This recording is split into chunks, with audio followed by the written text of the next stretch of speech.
Thank you.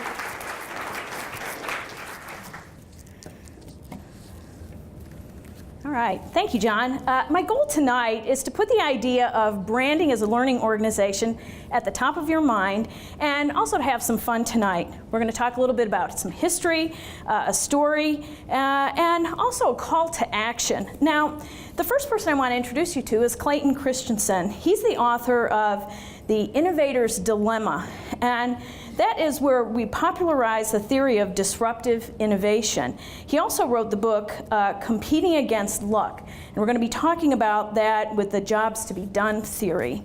His partner is Michael Horn, and together they both work in the Disruptive Innovation Institute. If you're looking for some thought leadership, great place to start.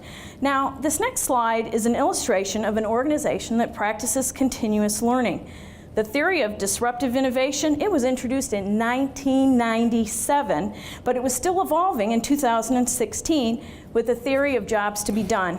Now, if you forget everything else tonight, remember this incredible nugget, free consulting from Clayton Christensen. When you need to know how to think beyond your current reality, look through the lens of a theory toward the future. That's what we're going to do tonight with the theory of jobs to be done.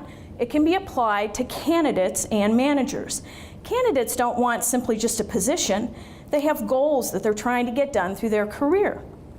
Hiring managers, they don't want just a candidate. They have goals that they're trying to get done. Now, I'd like to tell you a story about the candidate and the company.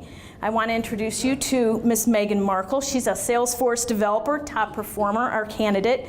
And Mr. Harry Mountbatten Windsor, he's the hiring manager. Now, if we look through our lens for what needs to be done, we can say that Megan, well, she really wants compensation and health care, work-life balance, professional development. But Mr. Mountbatten Windsor, he's got priorities too. He wants to recruit and retain a diversified staff, and he wants to win in the competitive market. Now, there's a candidate's toolbox here, and it includes Glassdoor, a disruptive innovation coming down market from your custom website and treating a candidate like a client with a chance and a choice to provide a platform for information. Now, the manager also has a toolbox as well with LinkedIn. It's got the allure of 6 degrees of separation. It's an electronic Rolodex. It's got all sorts of passive candidates who already have the experience that you're looking for. But if we look at the facts, you have to say, how is that working for you? If we look at the state of the workplace, the candidate's not finding balance. The manager, he's not meeting his retention goals. If we look back and say, what really needs to be done? Empowerment, choice, work-life balance, stability. How are we going to accomplish all this? The golden ticket, branding as a learning organization. It's the way forward. It's the look into the future. But what exactly are we going to have to do? What does it mean? Well, the starting point is the 5th discipline from Peter Senge. He's a senior lecturer over at the Sloan School of Management, and his theory says that the only sustainable source of competitive advantage that you have is your organization's ability to learn. Let's look at some examples. Continuous learning is built into the infrastructure of the firm. There's no doubt in every team member's mind what it means. It's not predicated on whether the business is up or down, and it's not delegated by C-suite executives to other people. So the question really is this going to help our candidate?